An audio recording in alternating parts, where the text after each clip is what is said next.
Hello বন্ধুরা, আজকে একটা নতুন রেসিপি নিয়ে চলে এলাম। আজকে বানাবো দই ফুলকপি।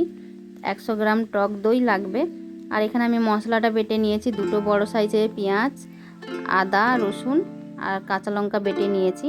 আর এখানে টক দইটা একটা বড় বাটির মধ্যে নিয়ে নিলাম। 1 চামচ হলুদ গুঁড়ো, কাশ্মীরি লঙ্কার গুঁড়ো রং করার জন্য 1 চামচ, আর 4টে কাঁচা লঙ্কা নিয়েছি। 1 চামচ চিনি দিয়েছি, আর স্বাদ মতো লবণ দিয়ে দিচ্ছি। এর মধ্যে একসাথে এটাকে ম্যারিনেট করব।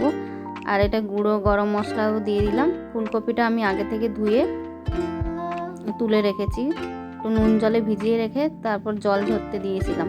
আর এখানে 1 চামচ ঘি দিয়ে দিলাম। আর এবার মশলাটা ওর মধ্যে দিয়ে দিলাম, যেটা আদা রসুন পেঁয়াজ বাটাটা, ওটা আমি দিয়ে দিলাম।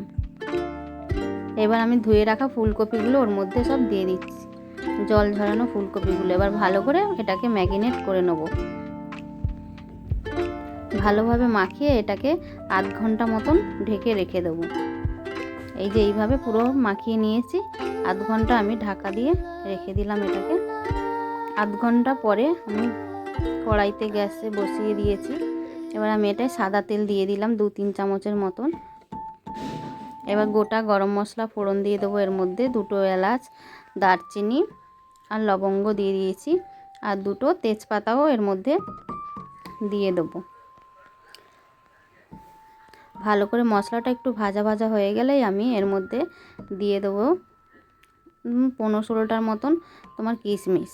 তাহলে কিশমিশগুলো এর মধ্যে ভাজা হয়ে যাবে। আর এই রান্নাটা করতেও বেশি টাইম লাগবে না, খুব তাড়াতাড়ি হয়ে যাবে। আর এই রেসিপিটা একদম খুব সুন্দর তাড়াতাড়ি হয়ে যাবে। আর এটা তুমি পরোটা, রুটি, ভাতের সাথেও ভালো লাগবে খেতে।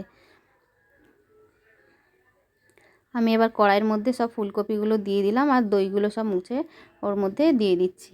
একটু বেশি নাড়াবো না, এমনি একটু হালকা নাড়িয়ে এর মধ্যে অল্প একটু জল দিয়ে বসিয়ে দেবো।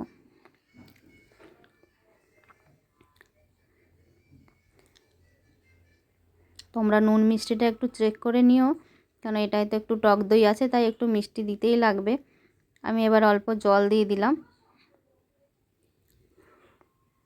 আর এখানে আমি বড় সাইজের একটা ফুলকপি নিয়েছি, আলু দিইনি। তোমরা চাইলে এর মধ্যে মটরশুঁটিও দিতে পারো।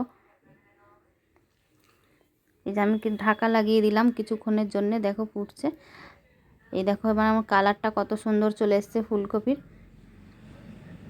আর পুরো মাখা মাখা মতন হয়ে গেছে একদম। এই রেসিপিটা যদি ভালো লেগে থাকে আমাকে লাইক কমেন্ট শেয়ার করে দিও, আর আমার চ্যানেলটিকে সাবস্ক্রাইব করে দিও। আর আমি এবার ওপর থেকে ধনেপাতা দিয়ে দিলাম। ধনেপাতা দেওয়াতে কত সুন্দর লাগছে দেখো দেখতে। এই যে আমার পুরোপুরি ধনেপাতা দিয়ে একটু ওপরে সাজিয়ে নিয়েছি। পরের ভিডিওতে দেখা হচ্ছে।